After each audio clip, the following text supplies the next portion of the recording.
Elif'in mutfağına hoş geldiniz.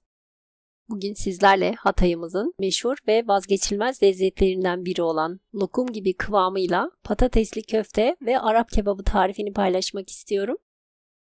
4 adet orta boy yaklaşık yarım kilo kadar patatesin kabuklarını soyarak iri parçalar halinde doğrayalım ki kolay haşlansın. Üzerine biraz su ekleyip ocağa alalım. Patatesler yumuşayana kadar haşlanmaya bırakalım. Yoğurma kabının içerisine klasik su bardağı ile 2 su bardağı ince köftelik bulguru alalım. Üzerine biraz su ekleyerek karıştıralım.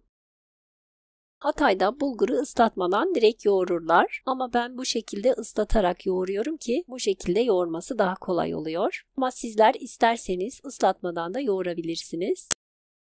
Gördüğünüz gibi 1 su bardağından yaklaşık 1 parmak eksik su ekledim. Bulgurumuzu yaklaşık 15 dakika kadar bekletelim. Bu sırada Arap kebabını hazırlayalım. Tavanın içerisine 250-300 gram kadar orta yağlı kıymayı alalım.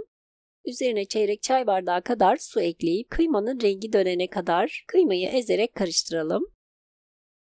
Gördüğünüz gibi rengi döndü. Suyunu çekene kadar kavuralım.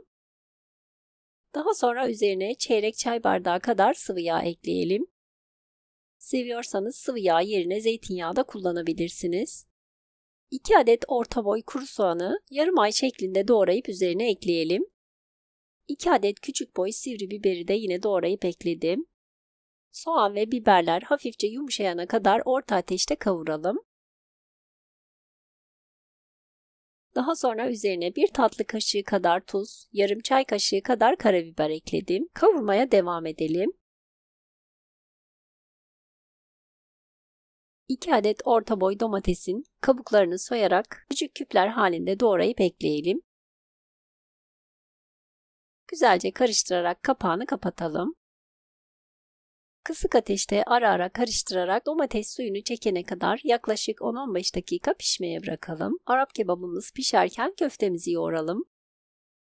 Haşlanan patateslerin suyunu süzdürelim ve patatesleri iyice ezelim. Sakız gibi bir kıvam alana kadar ezmemiz gerekli. Gördüğünüz gibi bulgurumuz şişti. Üzerine 2 dolu yemek kaşığı biber salçası ekleyelim. Acı seviyorsanız acı salça kullanabilirsiniz.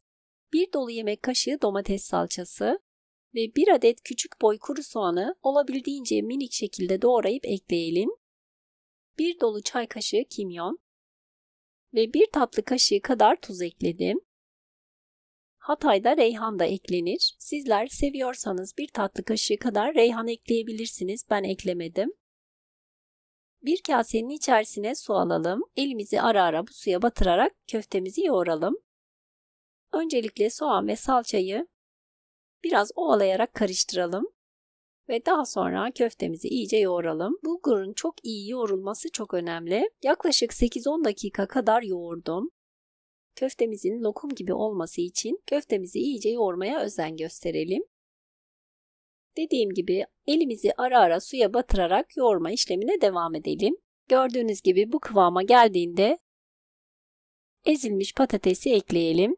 Patatesi azar azar ekleyerek yoğurmaya devam edelim. Ve köftemiz hazır. Yine bir kasenin içerisine su alalım. Köftemizi sıkımlarken elimizi ara ara suya batırarak, sıkımlayarak servis tabağına alalım. Arap kebabımız yaklaşık 15 dakikadır kısık ateşte pişiyor. Gördüğünüz gibi suyunu çekti. Çok hafifçe bir suyu kalabilir.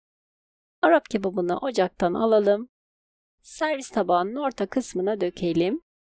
Ben bu şekilde servis etmek istedim. Sizler isterseniz köfteyi ve Arap kebabını ayrı tabaklarda da servis edebilirsiniz. Üzerine biraz kıyılmış maydanoz serpiştirelim. Ve harika görseli, lokum gibi nefis lezzetiyle Hatay usulü patatesli köfte ve Arap kebabımız servis için hazır. Videoda gördüğünüz gibi köfteyi kıymaya batırarak afiyetle tüketebilirsiniz.